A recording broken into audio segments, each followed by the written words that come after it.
Stock market volatility, sir? Thank you. I have to say this, China. I have great respect for President Xi. Two of the most incredible days of my life were spent in China. Many of you were with me. He's a tremendous person. But we have a problem with China. They've created a trade deficit, and I really blame our representatives and, frankly, our preceding presidents for this. They have a trade deficit of $500 billion a year. It's not something we can live with. So we'll be working with China. We'll be negotiating with China. Again, our relationship is very good with China, and we intend to keep it that way. But we have to do something to seriously relieve that trade deficit. We can't have a $500 billion a year trade deficit. We also have the theft of intellectual property, and that probably is in the neighborhood of $200 to $300 billion a year. So whether we like it or not, we have a great stock market. We have a very, very powerful country. We have our country militarily, as you know, presidents. We have just received $700 billion. Our military will be stronger than ever before. But we have to do something on trade with certain countries. And obviously, China is the leader in terms of deficits. We've never had a situation where a country, and nor has there ever been in history a situation where a country has done that to another country. We've helped rebuild China over the last 25 years. If you take a look at what's happened, we have helped rebuild China. So we intend to get along with China, but we have to do something very substantial about the trade deficit. And with that, nothing is easy. I campaigned on that. I talked about that. China won't be the only country, but I did, in fact, campaign on it. Mexico, if you look at the caravan of thousands of people coming across, I told Mexico, look, you have a cash cow in NAFTA. NAFTA's been great for Mexico, has not been good for the United States.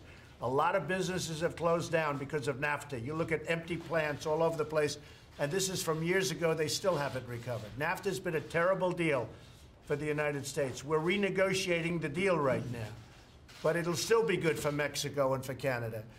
And when this caravan came in, and this is a caravan of a lot of people coming in this case from Honduras, if it reaches our border, our laws are so weak and so pathetic, you would not understand this, because I know how strong your laws are at the border.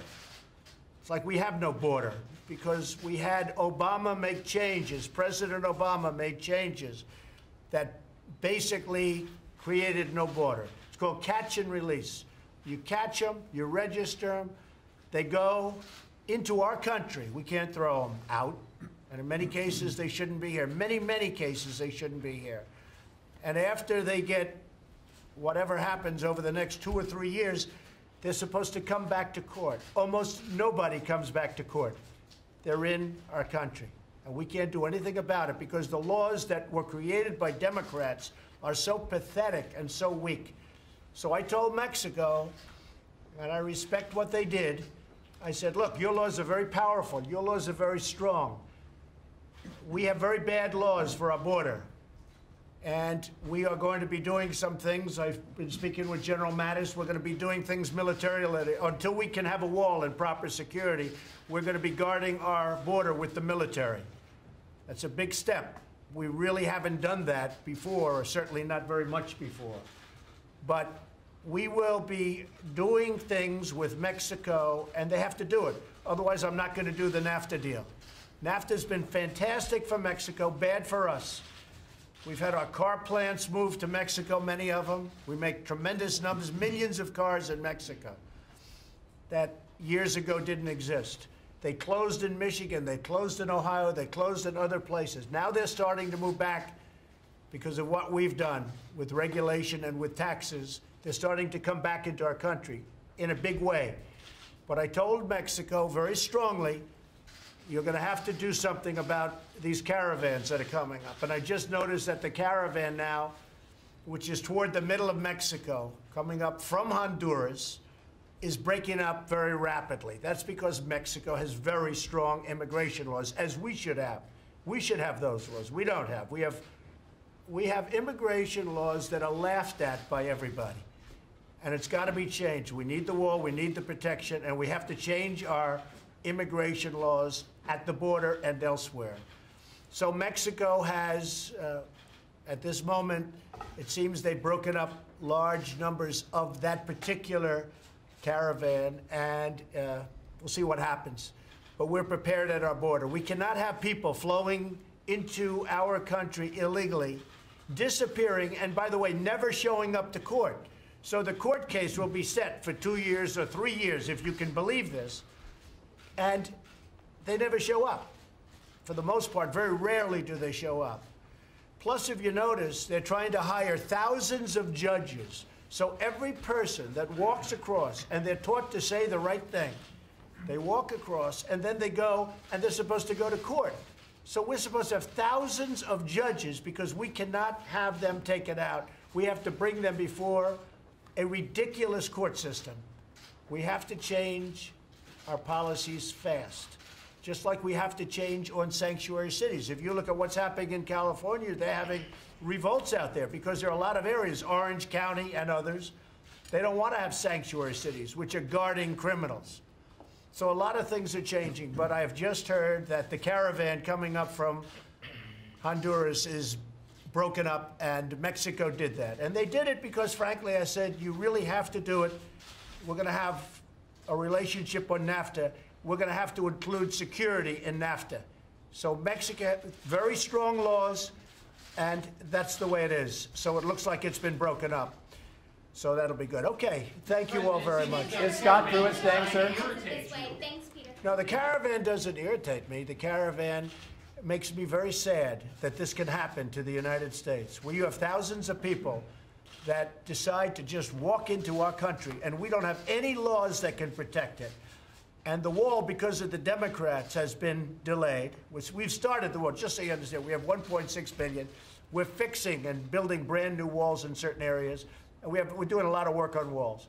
We have $1.6 billion, and we're starting brand new sections of walls. But we need to have a wall that's about 800 miles, 700 to 800 miles of the 2,000-mile stretch. We have a lot of natural boundaries. But it's very sad to see it. And it's sad even from both sides. It's sad for the people in the caravan, and it's sad for the people of the United States. It's really sad that we don't have laws that say we have a border, and if you don't do it legally, you can't come into the United States. To me, that's a very sad thing for the people of the United States. Thank you all very much. Is Scott Pruitt staying? Scott Pruitt, sir? Thank you. Thank you very much. Thanks, everyone. Please exit. Thank you all. We'll be very good. I have great respect for the Baltic states.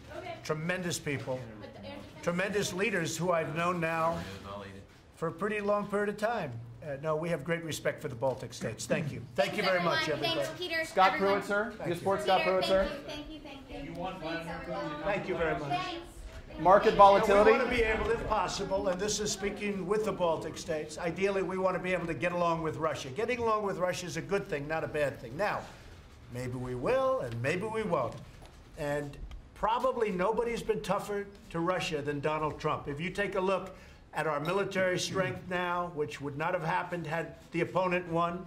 If you take a look at the oil and gas that we're producing now, we're independent. We're now exporting oil and gas. This is not something that Russia wanted. If you, the three presidents just told me that NATO has taken in a tremendous amount of money because of Donald Trump. That would have never happened. So NATO is much stronger. You may want to say that. Would you like to say that, Madam President? Yes, Please. We talked already in the 5 minutes ago that for us important the presence and impetus of the United States in NATO. We expect together with the United States to go ahead with deep reforms of NATO, especially on decision making, on decisiveness, on the denial, acts of denial, which we expect to see from Russia in case of aggression. Without the United States, this is not possible. About 80% of spending is coming to the NATO from the United States, and why the vital voice and vital leadership of the United States for the reforms is important. We are behind and with you. I think that the best allies you have in Europe and NATO is Baltic states today. And we also doing our homework. We're modernizing armies. We're spending already 2%.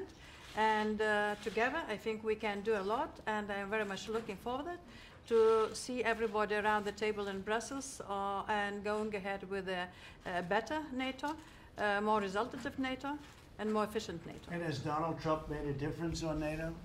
As I said, This is a very risky question, but I think if she says the same thing that she said in the Oval Office, I can repeat that it is very good pressure to all of us, all members of NATO, is perfect pressure to all political elite who thinks that somebody else needs to protect but not themselves.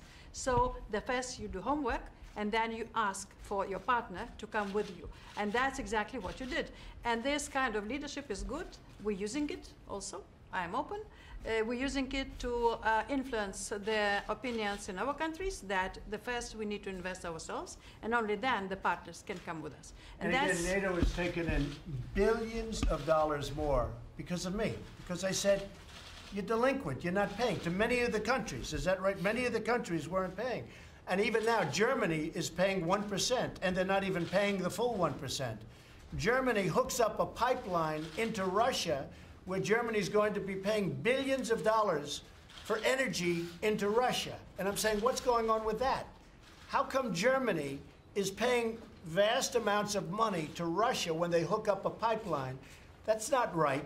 So you look at what's going on. Now, so Germany pays 1%. The United States is paying close to 4%. The United States, as you said, is paying 80% of the cost of NATO. Do you think that's fair? With all of that being said, because of me, and you can speak to the head of NATO, Mr. Stoltenberg, he said that because of what I've said to the countries, they've taken in general, I think you'll confirm this too, many billions of dollars more than they would have had if you had crooked Hillary Clinton as president, okay? That I can tell you. Many billions of dollars more. So, you know, we've been very tough on that. We've been very tough on Russia, frankly. But I will say that if we got along with Russia, that would be a good thing, not a bad thing. It's possible we won't. We're going to find out whether or not we do. But if we could all get along, that would be great. And that includes China, and that includes many other countries. But we'll see what happens. Only time will tell. But nobody has been tougher on Russia. But getting along with Russia would be a good thing, not a bad thing. And just about everybody agrees to that, except very stupid people. Okay? How do you see Vladimir Putin? Is he a friend or a foe? We'll find out. I'll let you know. I mean, it'll be a time when I'll let you know. You're going to find out very quickly. Let's see what happens. Thanks, everyone. Okay, thank you all. Thank you.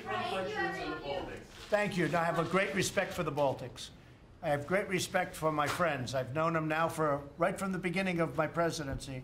These are great, courageous people and have done a fantastic job for their countries. So I have great respect for you and for your nations. Thank you, everyone. Thank you all. Is it Amazon or the Washington Post, sir? What's Amazon done that bugs you, Thanks, sir? everyone. Well, you take a look at the post office. You take a look at the post office, and the post office is losing billions of dollars, and the taxpayers are paying for that money because it delivers packages for Amazon at a very below cost. And that's not fair to the United States. It's not fair to our taxpayers. And Amazon has the money to pay the fair rate at the post office, which would be much more than they're paying right now. The other thing is a lot of retail businesses all over the country are going out of business, so that's a different problem. And that's a big problem. You have retailers all over the United States are going out of business. You look at some of these small towns where they had a beautiful Main Street with stores, the stores are all gone. So that's a different problem that we're going to have to talk about. But if you look at the cost that we're subsidizing, we're giving a subsidy to Amazon, and we're talking about billions of dollars a year, the real cost. And a report just came out. They said $1.47, I believe, or about that, for every time they deliver a package, the United States government, meaning the post office, loses $1.47. So Amazon is going to have to pay much more money to the post office. There's no doubt about that. Thank you all very much. Thank you. Thank you. Scott Pruitt, sir? Do you support Scott Pruitt? I hope he's going to be great. Thank you. I hope he's going to be great. Thanks, guys. Thanks, everyone. Time to go. Let's go, guys.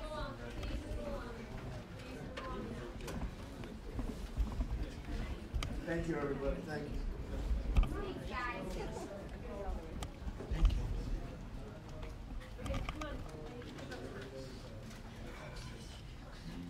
You don't know if you're coming or going. I hope he's going to be great. I can't move until Tony moves. This works out good. I hope he's going to be great. You'll find out.